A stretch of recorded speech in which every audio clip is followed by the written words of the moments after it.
c'est l'un des principaux suspects dans l'affaire Kim Kardashian. Et pourtant, François Delaporte continue de clamer son innocence.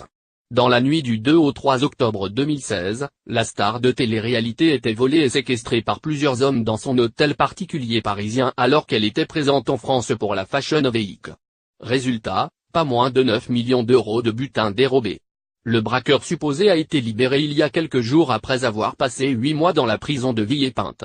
Si son avocat Emmanuel Abitbol a réussi à le faire libérer, le père de famille reste mis en examen.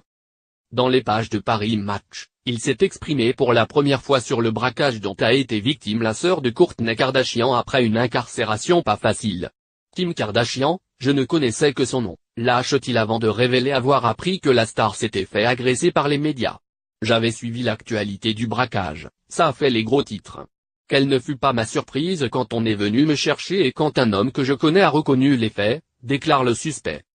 Souvenez-vous, si François Delaporte a été suspecté d'avoir participé au braquage de la femme de Kanye West, c'est en grande partie pour sa ressemblance avec l'un des braqueurs filmés par les caméras de surveillance de l'hôtel.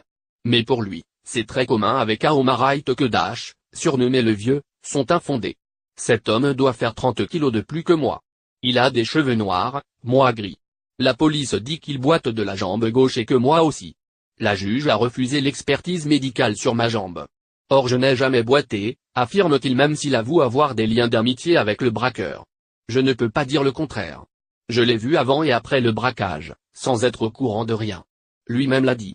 Il a écrit pour que je sorte, il a dit que je n'avais rien à faire là-dedans, confie l'homme de 54